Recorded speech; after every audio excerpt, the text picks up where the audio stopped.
Meus irmãos, minhas irmãs, estamos mais uma vez aqui diante de vocês para trazer mais uma lição em nome de Jesus da nossa abençoada doutrina espírita, na psicografia de Chico Xavier, mensagens da coleção Fonte Viva, ditado pelo nosso irmão e companheiro, Espírito Emmanuel, nosso companheiro que tanta lição nos envia, cada uma melhor do que a outra.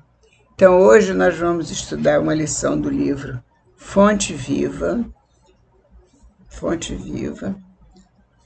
o número é 125, e a lição tem o nome de Ricamente. Ricamente. A palavra do Cristo habite em vós ricamente. Colossenses 3,16, Paulo, Colossenses 3,16. E diz o texto, diz a lição. Dizes confiar no poder do Cristo, mas se o dia aparece em cores contrárias à tua expectativa, demonstras deplorável indigência de fé na inconformação. Emmanuel já nos chega assim puxando a orelha e nos lembrando, que é muito comum fazermos isso. Nós dizemos que acreditamos no Cristo, que confiamos no Cristo, dizemos até que pertencemos a essa ou aquela religião, que fazemos a vontade dele, do Pai, de Jesus também, e, no entanto, se o dia aparece, como diz Emmanuel, em cores contrárias à tua expectativa, ou seja, se aparece um dia de chuva, quando você estava esperando um belo dia de sol para possivelmente ir trabalhar mais à vontade, ou quem sabe ir a uma praia, ou quem sabe a um belo passeio, o dia amanhece chuvoso. Aparece aquele dia assim, meio triste, na tua opinião. Eu acho o dia de chuva muito lindo, mas cada um tem o seu gosto, a sua opinião. Mas se você prefere um dia de sol ou espera por ele, e no dia seguinte aparece um dia chuvoso, ou seja, contrário à tua expectativa, diz Emmanuel, demonstras deplorável indigência de fé, ou seja, não tem fé nenhuma na inconformação, ou seja, com a tua inconformação. Poxa, logo hoje que eu quero sair e aparece essa chuva, na tua inconformação, na tua indigência de fé, aparece a sua inconformação real. É a sua inconformação com a vontade de Deus.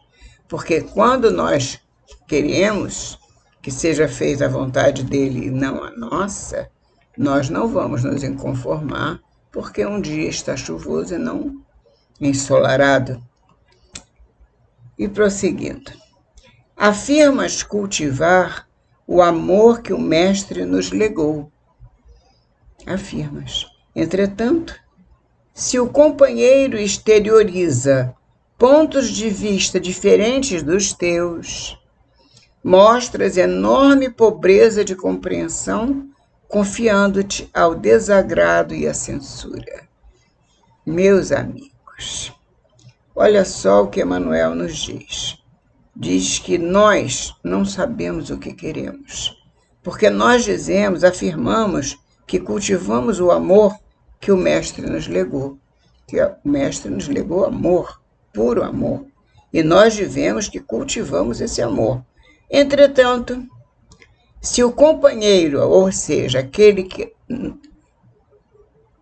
atravessa conosco os caminhos da existência, aquele que está junto de nós, coloca para o seu ponto de vista, para nos dizer aquilo que ele pensa, Se o companheiro exterioriza pontos de vista, mostra o que pensa, diferentes dos teus, ou seja, dos nossos, diz Emmanuel, dos teus, mostras enorme pobreza de compreensão, confiando-te ao desagrado e à censura. Ou seja, o amigo diz, eu admiro muito algo semelhante a um céu azul. Não, mas o céu não está azul. Ou seja, se discorda da opinião do outro, você fique com a sua e o outro, seu irmão, fica com a opinião dele, porque cada um tem o direito de ter a opinião que quiser. Nós somos livres em pensamento, palavras e obras, para termos a responsabilidade de criá-los ou de executá-los. Porém, não podemos obrigar o irmão a pensar e a agir como nós, porque cada um de nós somos uma individualidade. Cada um de nós é uma individualidade. E se nós somos uma individualidade, eu não posso pretender que o meu irmão concorde com tudo que eu diga ou com tudo que eu penso. Ele pensa de uma maneira, eu penso de outra. Mas Emmanuel diz que a gente afirma cultivar o amor do mestre. Nós afirmamos tranquilamente. Entretanto, se o companheiro mostra uma opinião diversa da nossa, tu, diz Emmanuel, mostras enorme pobreza de compreensão. Pobreza de compreensão, confiando-te ao desagrado e à censura. Declaras aceitar o Evangelho, prossegue Emmanuel, em sua simplicidade e pureza. Declaras aceitar o Evangelho em sua simplicidade e pureza. Contudo, se o Senhor te pede algum sacrifício perfeitamente compatível com as tuas possibilidades, exibes incontestável carência de cooperação, lançando reptos e solicitando reparações. Mas então, Emmanuel nos diz que nós dizemos que aceitamos o Evangelho em sua simplicidade e pureza. Tudo que existe no Evangelho é simples e puro, e eu aceito o Evangelho tal qual ele se apresenta. Eu sou uma pessoa que admira tudo que vem do Evangelho, eu concordo, eu aceito, porque ele é simples e é puro. Então é a ele que eu vou seguir. Contudo, se o Mestre, se o Senhor, se o nosso Pai te pede algum sacrifício perfeitamente compatível com as tuas possibilidades, nem o Pai, nem o Mestre vão pedir a nós outros nada que não seja possível, ou seja, não esteja dentro das nossas possibilidades de executar. Porque se um pai pedir a um filho algo que ele não pode executar, ele não seria uma pessoa equilibrada. E nós sabemos que o Pai e que Jesus são todo poder e todo solicitude e todo verdade. Portanto, não há nada que ele venha nos mostrar ou nos pedir que seja um absurdo. Então, não seria o Senhor Supremo, não seria o nosso Pai Celestial, nem o nosso Mestre seria nosso Mestre, se ele nos pedisse algo que nós não pudéssemos executar. No entanto, se a gente aceita o Evangelho e o Senhor nos pede algum sacrifício que nós podemos executar, nós exibimos incontestável carência de cooperação. Não queremos fazer. Reclamamos disso. E exibimos incontestável carência de cooperação, lançando reptos e solicitando reparações, reclamando. Exatamente, reclamando, imagina. Eu passar por essa situação, mas eu sou tão boa, nunca fiz nada de mal a ninguém. Como é que o Deus manda, ou Jesus me manda uma dificuldade dessa? Mas por que nós dizemos isso? Se nós acreditamos nas palavras do Mestre, nos ensinamentos do Mestre, por que vamos dizer, mas isso não mereço isso? Mas isso não é para aquele que acredita na palavra do Mestre, nem nas palavras, nem nos ensinamentos, nem muito menos nas leis de nosso Pai Celestial. Então, Emmanuel está nos alertando para isso, lançando sempre que podemos, quando nos é exigido alguma coisa de algum sacrifício nosso, lançamos reptos e solicitamos reparações. Só gostaria de saber reparações de quem? Porque não é possível que ainda existam pessoas, nossos irmãos, que pedem reparação ao nosso Pai eterno ou a Jesus. Portanto, eu não acredito que hoje em dia ainda exista isso. Vamos admitir que tenha sido no passado. Fica melhor para nós, porque nós estamos numa situação difícil aqui perante a espiritualidade e, mormente, Emmanuel. E ele prossegue. Asseveras procurar a vontade do celeste benfeitor. Você diz que está procurando a vontade do celeste benfeitor. No entanto, se os teus caprichos não se encontram satisfeitos, mostras lastimável miséria de paciência e esperança, arrojando teus melhores pensamentos ao lamaçal do desencanto. Nesse ponto, eu gostaria de fazer um pequeno comentário com os meus irmãos, que nós estamos falando da vontade de Deus, né? E a vontade de Deus, como sabemos, ela é soberana. Quando nós aprendemos a orar o Pai Nosso, a oração chamada a oração dominical por Kardec, que está no final das lições do Evangelho segundo o Espiritismo, nas preces, que começa pela oração dominical, nós aprendemos, está lá no prefácio, nós sabemos que essa oração dominical, o Pai Nosso, foi ensinado por Jesus, foi a única oração que Jesus ensinou a nós todos. A todos. Jesus não ensinou nenhuma outra oração. E isso porque os discípulos chegaram a Jesus, na ocasião, e pediram, Mestre, ensina-nos a orar. E ele disse, olhou para os céus e disse, Pai nosso que estás nos céus, santificado seja o teu nome. Venha a nós o teu reino, as tuas leis. Seja feita a tua vontade.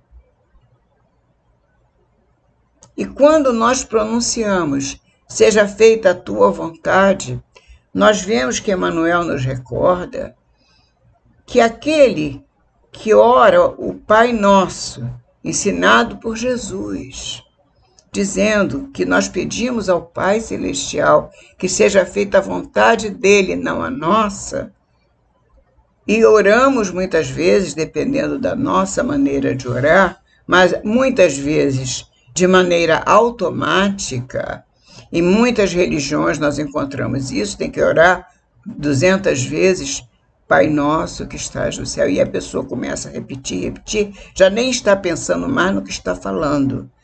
E não se lembra que disse, venha a nós o teu reino e seja feita a tua vontade.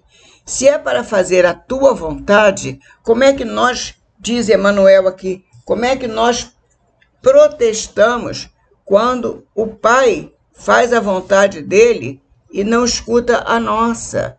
Porque a nossa vontade é absurda, a nossa vontade vai nos trazer algum prejuízo, a nossa vontade vai nos fazer muito mal. E Jesus, ou Deus, nosso Pai Celestial, faz para nós a vontade, aquela vontade dele e não a nossa, que nos venha trazer benefícios, porque nós, como filhos ingratos que somos, nós não pensamos que o Pai sempre nos dá o melhor.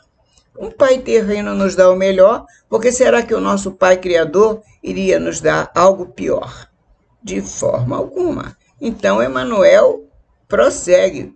Fizemos um parêntese para falar da oração dominical, que é o Pai Nosso, que Jesus ensinou a todos nós, que ficou no Evangelho, na Bíblia, está lá, consta dos Evangelhos, o Pai Nosso, e Kardec o colocou frase por frase sendo estudado. É só ir no final, no capítulo 28 de O Evangelho segundo o Espiritismo, e encontrar a oração dominical, na forma resumida ou na forma toda ela explicada, frase por frase da oração. E aí então diz Emmanuel: asseveras procurar a vontade do celeste benfeitor. Asseveras. No entanto, se os teus caprichos não se encontram satisfeitos, mostras lastimável miséria de paciência e esperança. Não tenho mais paciência, não espero mais nada, porque tudo que eu peço não vem. Não é isso que nós ouvimos? É isso que nós ouvimos. Tudo que eu peço depois, mas eu queria... não era bem assim que eu queria dizer, mas já disse. Pois é, o problema é que nós já dizemos antes de pensar. Ou muitas vezes pensamos e não pensamos acertadamente. Enfim, e prossegue Emmanuel. Mostras lastimável miséria de paciência e esperança, arrojando teus melhores pensamentos ao lamaçal do desengano, ao lamaçal do desencanto. Não é desengano, não, é desencanto. Então, nossos pensamentos vão parar no lamaçal do desencanto, ficamos totalmente desencantados, no lamaçal total, porque o Pai Celestial não atendeu a nossa vontade de imediato, e sim a vontade dele, porque foi essa a vontade que nós pedimos quando nós rezamos, oramos o Pai Nosso. Pedimos, seja feita a tua vontade. E aqueles que não oram, não estão acostumados a orar, têm que aprender que a vontade será sempre aquela, a maior vontade é a vontade do nosso Pai, depois vem a nossa. Portanto, prosseguindo com Emmanuel. Acenderemos, porém, a luz, permanecendo nas trevas? Daremos testemunho de obediência, exaltando a revolta? Ensinaremos a serenidade, inclinando-nos à desesperação? Proclamaremos a glória do amor, cultivando o ódio? Como? Como? A palavra do Cristo nos convida. Como vamos querer amor Como vamos querer amor se cultivamos o ódio? Como vamos querer ensinar serenidade, mas nos inclinamos à desesperação? Serenidade não combina com desesperação, não combina com reclamação. Eu não tenho mais paciência, eu não quero esperar. Mas como? Se eu amo a serenidade que está nos evangelhos. Mas então eu não amo. Eu digo que amo, mas não amo. Na verdade, eu disse que amo, mas eu não amo. Pois é, o ser humano é assim, entendeu? Infelizmente, ainda está neste atraso, nessa miséria moral. Porque isso daí é uma miséria moral. Infelizmente, nós todos estamos nesse problema do lamaçal do desencanto. Todos ainda estamos assim. Porque a vontade do nosso Pai, que é pedida na oração que nos foi ensinada por Jesus, nós, na hora que recebemos a vontade de nosso Pai, reclamamos e muitas vezes, muito. Daremos testemunho de obediência, exaltando a revolta? Impossível. Vamos nos colocar, nos revoltar contra essa determinação. Então, eu não estou dando testemunho de obediência. Portanto, Emmanuel nos coloca mesmo na parede e nos mostra que nós pedimos a bênção do nosso Pai, pedindo a vontade, que seja feita a vontade dele, seja feita a tua vontade, assim na terra como nos céus.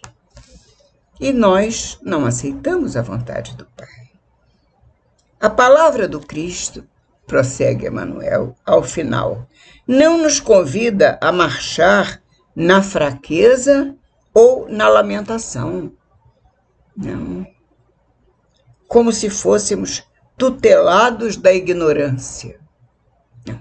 O Cristo nos eleva e nos mostra que somos filhos de Deus e não tutelados da ignorância. E Deus é sabedoria profunda. Deus é todo sabedoria, todo amor, toda luz. Então a palavra do Cristo nos convida não nos convida a marchar na fraqueza, na lamentação, como se fôssemos tutelados da ignorância. Segundo a conceituação iluminada de Paulo, a boa nova deve irradiar-se de nossa vida, habitando a nossa alma, a palavra de Paulo, ricamente. E o que diz a palavra de Paulo aos Colossenses? A palavra do Cristo habite em vós ricamente. A palavra do Cristo que nos ensinou a oração dominical. Portanto, vamos orar com a oração dentro do nosso coração e não de lábios. Que Jesus nos abençoe, nos guarde e nos defenda. Obrigado aos nossos amigos espirituais e até a próxima semana, se Deus quiser.